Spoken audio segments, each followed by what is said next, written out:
So I'm here to share with you the nuggets of wisdom, the top 11 things I've learned over the last 10 to 12 years. My 30s were a great experience for me. And now that I'm 42, I'm reflecting on the things that I've learned over the past decade or so, and I'm here to share those with you today. But before we get started, welcome back. And if you are new to this channel, my name is John. This channel is for inspiration. It's for motivation. It's for those of you who are looking for like-minded people out here on YouTube.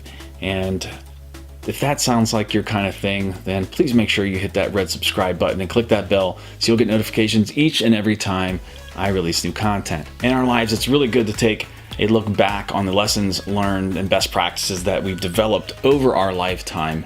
I know I'm definitely a different person than I was in my 20s and 30s, and now as I'm starting to broach my 40s, I'm in my early 40s, I'm 42 at the time of the filming of this video, I like to reflect back at the end of each year, just kind of take a look at some of the things that I've learned. And in this particular video, I'm going to be talking about what I've learned over the last decade. Number one, family is the greatest and most important thing that I have in my life. It is the beacon in which I do everything. I love my family, and through my 30s, I understood more and more each year that it was no longer about me. It was about them and how I'm setting them up for success and setting them up to be productive, loving, and caring people. My children are the greatest and most influential thing that I'll do in my life. They are my heart, they are my love, and they are definitely my legacy on this earth. Another very important thing that I learned in my 30s is that being kind and caring goes a long, long way. It's probably one of the most important things you can do as a human. It's going to help you most definitely in your personal life, but also in your career. When you're working with people, and if you're striving to be a leader, you really need to learn to have compassion and caring. Being kind and caring about other people is definitely one of the most underrated tools you can have in your toolkit. If you let caring and kindness be one of the pillars in who you are as a person, you are definitely going to be much more successful in your personal relationships and in your career. We are the sum of many parts. We are the sum of our families, friends, experiences, relationships, both good and bad. I cherish all of them.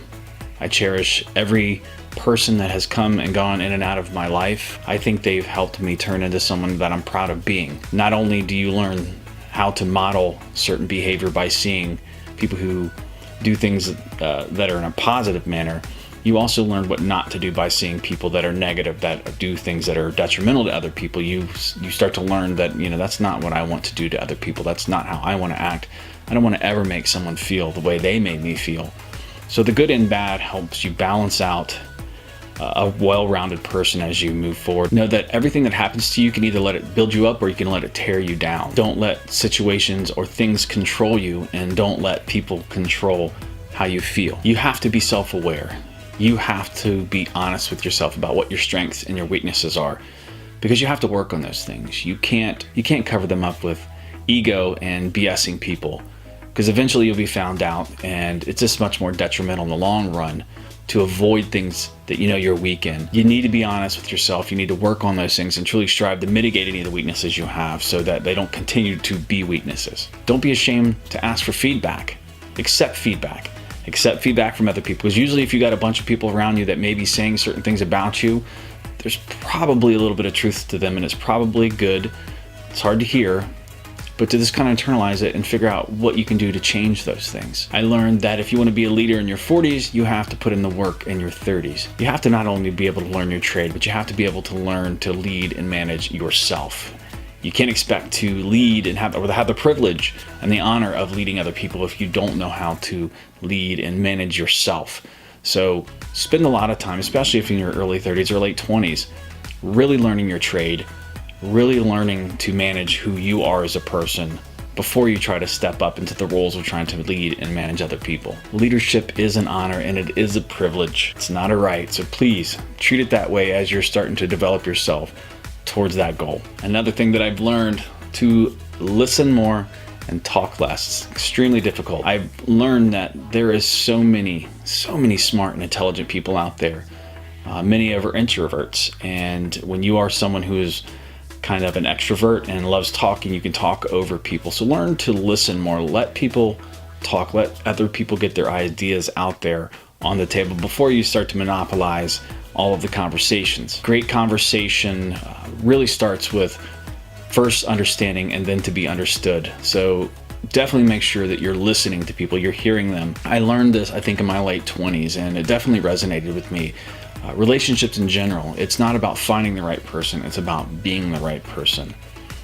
I see people complain all the time that they're not finding the right person. They keep finding these bad people, and they keep finding these losers, or whatever you want to call it, things that are making their relationships fail. But I think that people have a tendency to not be very introspective and understand that maybe they're probably playing a little bit of part in those type of things. So it's definitely good to be able to look at yourself and work on who you are as a person and work on being a good person, and maybe that way you'll attract very similar people. One of the things I've definitely learned is there are a lot of miserable people on this earth. There are people who would complain about having to pay tax after winning the lottery.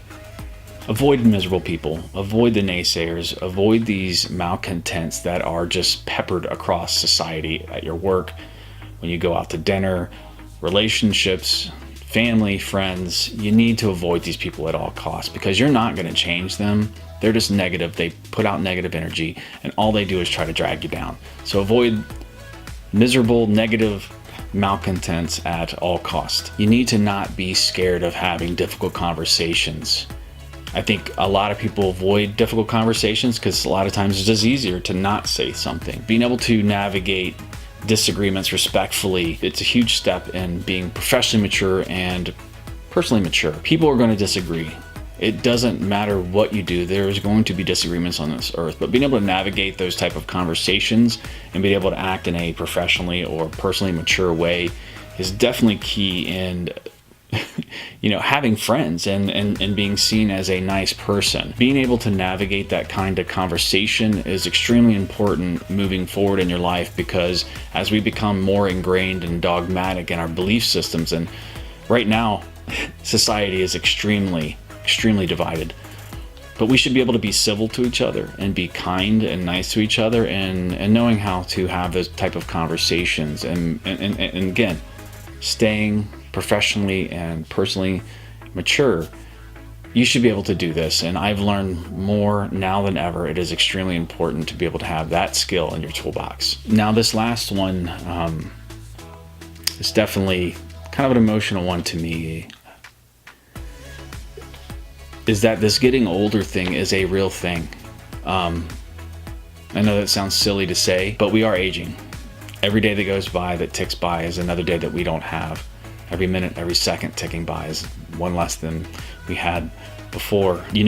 I tell people all the time, especially my kids, I'm 42, but I don't feel that different on the inside. I still feel like that 16-year-old boy, and I still get excited about things, and I still want to learn new things and try new things. The only thing that's different with me now than is I've gained experience and wisdom, and it's helped me be able to make a little bit better decisions, but time is ever fleeting. We don't get it back. And it's extremely important that you live your life, that you try things. Don't be scared to try things. You should tell people how you feel.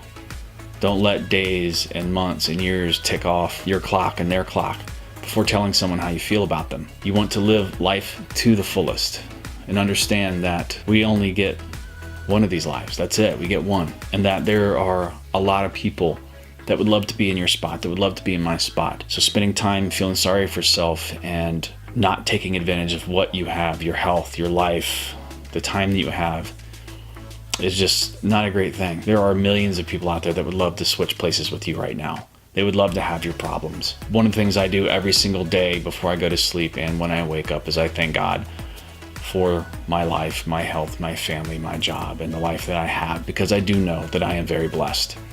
I know there are a lot of people out there that would, on my worst day, trade places with me. You definitely need to be thankful for everything that you have every single day. Don't waste it.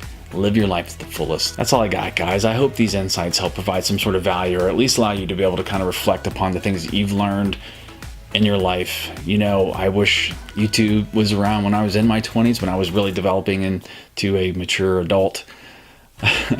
Some would argue that I'm still not, but I wish it would have been around, because there's so many tools, there's so much availability of others' knowledge, being able to take advantage of other people's wisdom and knowledge and experience that they've gained, and being able to share it with other people.